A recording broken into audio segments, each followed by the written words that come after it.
तो हत्या हुई, भगत सिंह को जब मारा गया तो जो जल्लाद खड़ा हुआ था रस्सा खींचने वाला, वो जल्लाद तो हिंदुस्तान का बेटा था, हिंदुस्तान का एक बेटा। और उस वक्त जब लोग एक दूसरों पर अपनी जान दे दिया करते थे, उस वक्त जब एक हिंदुस्तान का बेटा दूसरे हिंदुस्तान के बेटे को फांसी की सजा देने के लिए अपना कर्तव्य निर्वहन करता है, वो क्या सोच रहा होगा, उसके मन में क्या आ रहा होगा?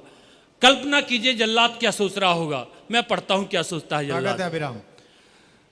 पहली बार लगा है जैसे मर्द खड़ा है सूली पर। वाह वाह वाह वाह वाह वाह वाह, बार लगा है मर्द खड़ा है, पहली बार लगा है जैसे मर्द खड़ा है सूली पर, भारत माँ के जख्मों का हमदर्द खड़ा है सूली पर। क्या बात है, वाह वाह वाह, बहुत अच्छा विराम, क्या जोड़ा है, वाह। कैसी कठिन परीक्षा है ये, कैसे फर्ज निभाऊं मैं, लगता इसके पहले खुद ही सूली पर चढ़ जाऊं मैं। व्यक्ति नहीं तू महाशक्ति है जो पौरुष को जगा रहा, घर में घुसे निकम्मों की तू कायरता को भगा रहा।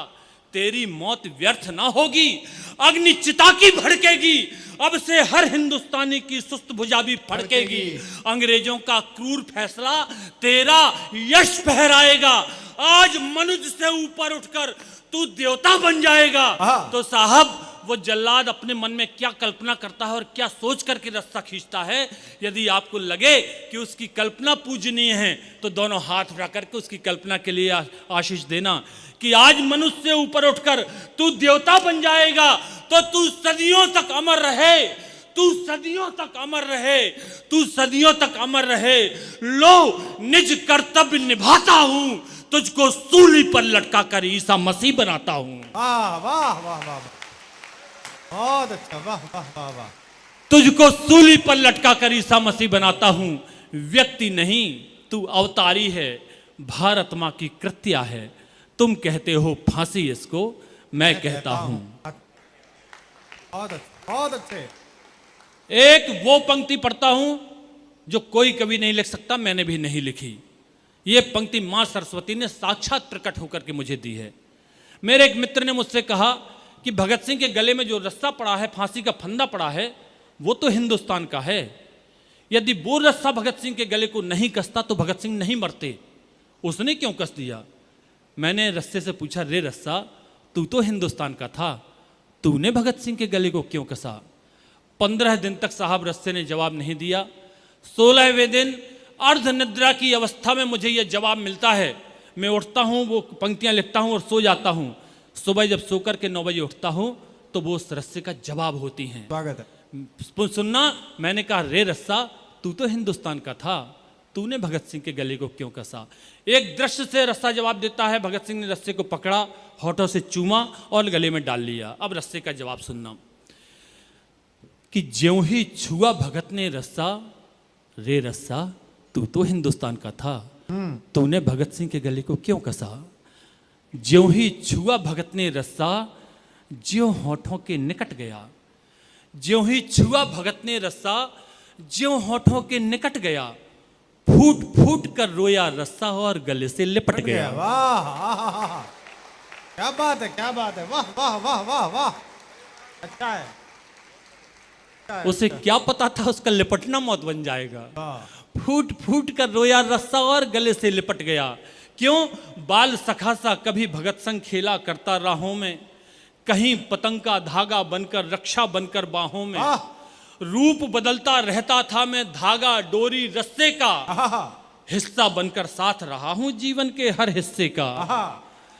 राखी बनकर आया एक दिन और बहन का प्यार बना, एक दिन रक्षा पर्व बना था, आज मरण त्योहार बना।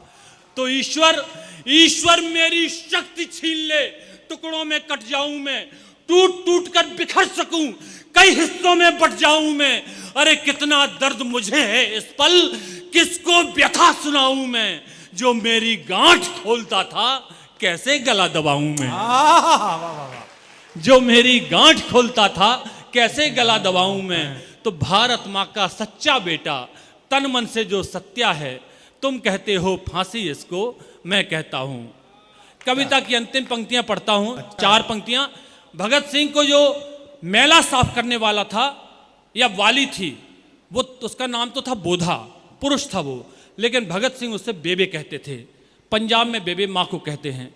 भगत सिंह से पूछा गया आप बेबे क्यों कहते हैं, तो वो कहते थे बचपन में मेरी माँ मेरा मेला साफ करती थी, आज ये मेरा मेला साफ करता है तो ये मेरी माँ है, ये बेबे है।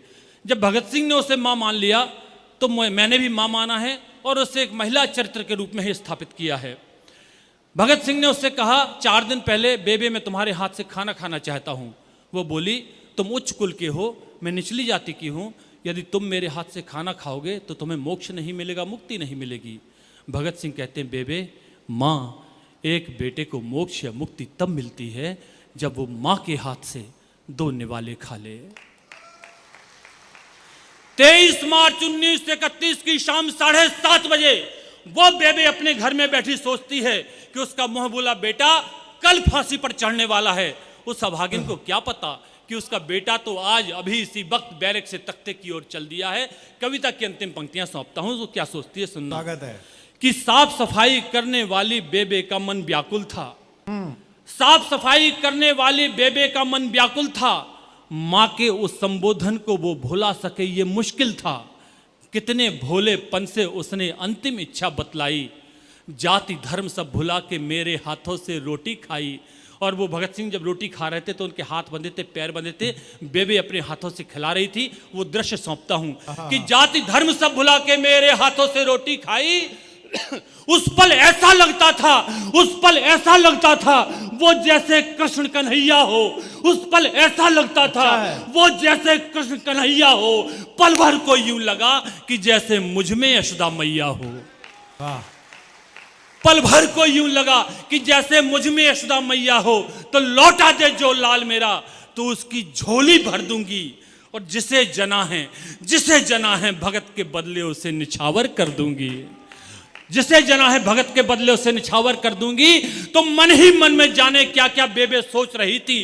टप टप गिरते आंखों से वो आंसू पोंछ रही थी कि अनायास ही कानों में एक स्वर आकर के बोला, अनायास ही कानों में एक स्वर आकर के बोला, रंग दे बसंती चोला माई, रंग दे बसंती चोला।